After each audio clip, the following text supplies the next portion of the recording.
So let's talk about now the policy on diaspora, that's on the way. What's it all about? Well, it's about the fact that whatever you do, you just have to have a policy that will hinge on everything you're going to do. So we're working with various stakeholders and the relevant bodies to have a policy in place. We're almost done, actually.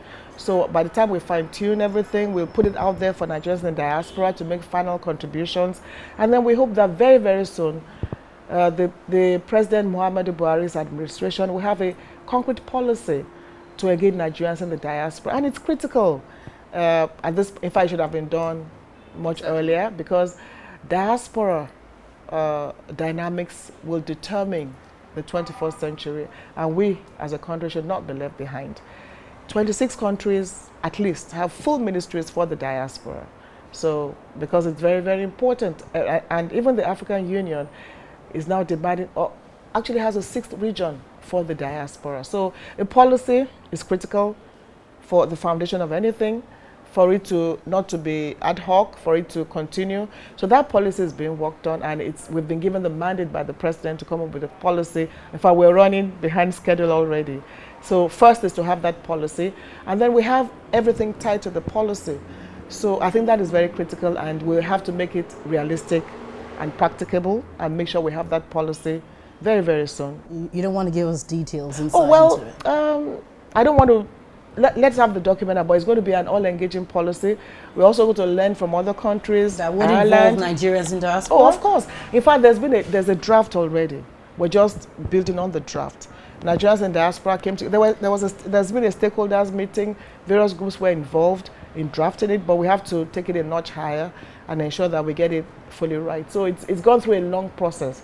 So it's about time to get it done and put it out there and actually present it to the Nigerian public. So everything will be tied to the policy.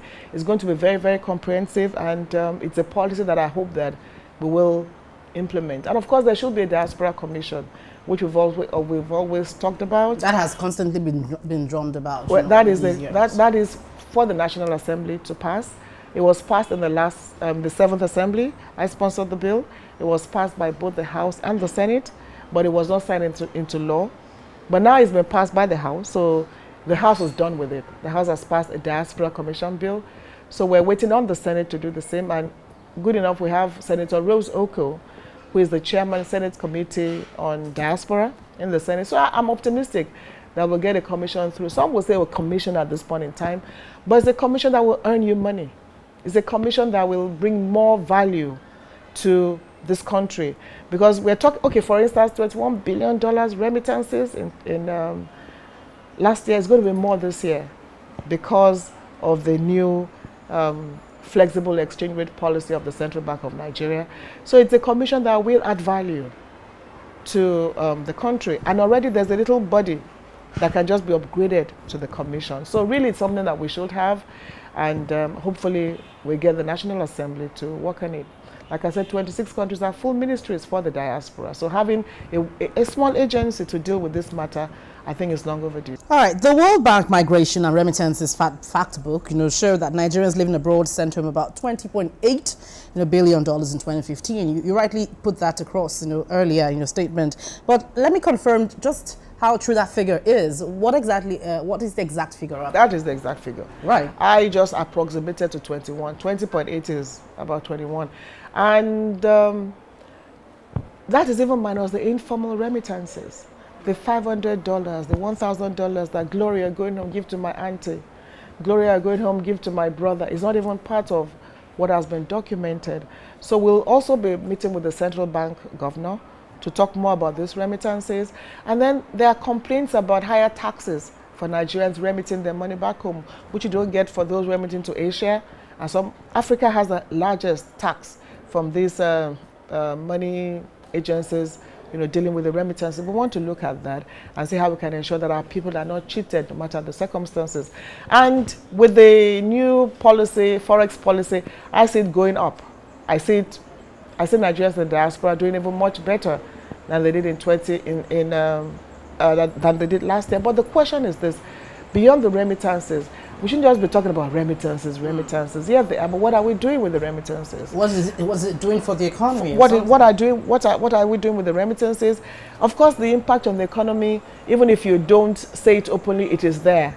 Is much more than everything we've gotten as aid from all donor agencies put together. It's much more than all that put together. So it's doing a lot for the economy, and it can do a lot more. But we can even do much more. The Diaspora bond hopefully will be floated soon, $300 million Diaspora bond. They're already excited about that and look forward to subscribing to the bond. But it should be transparent, it should be open, and it should be able to satisfy their needs, and there should be ownership.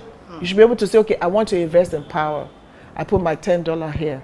So by the time that is happening, I hope it will be properly done so that we don't make the mistake one or two countries make in terms of Diaspora bond. So the idea behind the planned Diaspora Research Center, let's talk about that. That's an initiative of the Department of Diaspora and Transnational Studies at the University of Ibadan. I never knew we had a whole unit for Diaspora Studies until 2 years ago. And we've been engaging with them. So the idea is to have a research center, a world-class research center that will be based here in Nigeria. And I think we deserve it. It will be at the University of Ibadan. So of course it's going to be private-public partnership. We're going to reach out to various bodies to help build this center. So we'll be working with the department to have a world-class Diaspora Research Center that will be the first of its type in Africa.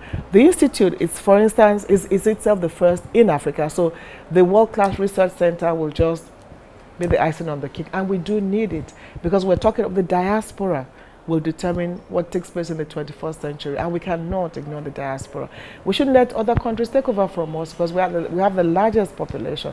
Ghana, South Africa, virtually every country is not joking with its diaspora population. Is it just about population? It's about tapping into this because, for instance, if you take the tag that we have been, given, more recently, fantastically corrupt, and so many others.